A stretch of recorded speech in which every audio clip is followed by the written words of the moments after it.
मैं सूरज आप सभी का वर्ड इनकार्नेशन में स्वागत करता हूं।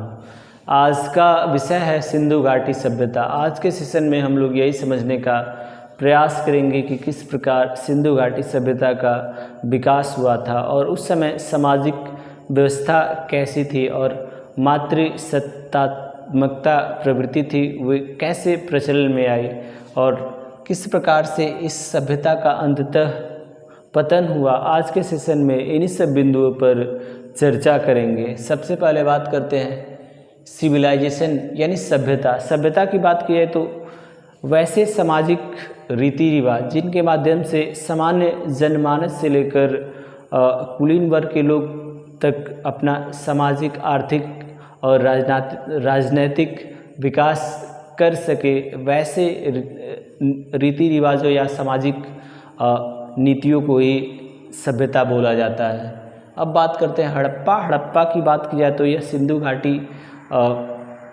सभ्यता का एक प्रमुख पुरास्थल रहा, जो कि सबसे प्रमुख नगर माना जाता है या प्रथम नगर माना जाता है, जो कि पाकिस्तान के पंजाब प्रांत में स्थित है। अब बात करते हैं नगर व्यवस्था। नगर व्यवस्था की बात की जाए तो हम लोग प्रमुखतः यहाँ बात करेंगे नाली और जो रोड होते थे वे किस प्रकार से सिंधु घाटी सभ्यता के जो भी पुरास्थल थे या नगर थे उनमें बनाए जाते थे।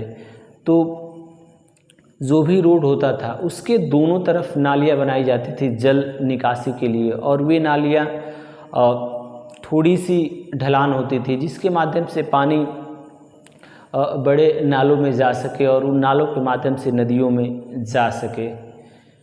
अब बात करते हैं महान स्नानागार। महान स्नानागार की बात की जाए तो यह मोहनजोदाड़ो में प्राप्त हुआ। यह स्नानागार और मोहनजोदाड़ो जो है, जो कि पाकिस्तान के सिंध प्रांत में स्थित है।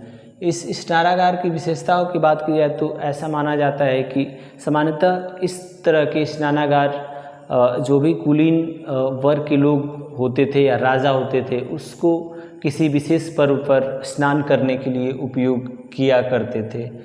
अग्निकुंड। अग्निकुंड की बात की जाए तो सिंधु घाटी सभ्यता के समय से ही प्रचलन में रहा, यानी कि उस समय भी जो लोग थे अपने पूर्वजों या आराध्य की उपासना करने के लिए अग्निकुंड का उपयोग किया करते थे, जो कि कालीबंगा, लोथल और कालीबंगा में इसके प्रमाण मिले हैं। अब बात करते हैं मातृसत्तात्मक परिवार। मातृसत्तात्मक परिवार से आशय यह है कि अगर परिवार में भाई बहन, पिता माता हो और उसमें कहीं ना कहीं माता को अगर ज़्यादा महत्व दिया जाता है तो वैसे परिवार को मातृसत्तात्मक परिवार बोलते हैं, और यह प्रचलन सिंधु घाटी सभ्यता के ही समय से था और जो कि बहुत ही अच्छी चीज़ है। अब बात करते हैं इसके पतन की। तो इसके पतन की बात की जाए तो सामान्यतः अभी भी जो भी भूगर्भवेत्ता या पुरास्थल या पुरातात्विक हैं आपस में इनमें मतभेद है कि किस प्रकार से इसका डिक्लाइन या पतन हुआ। कुछ लोग इसको प्राकृतिक आपदा मानते हैं कि इसका कारण रहा, प्राकृतिक आपदाओं के कारण ये सभ्यता नष्ट हो गई। धन्यवाद।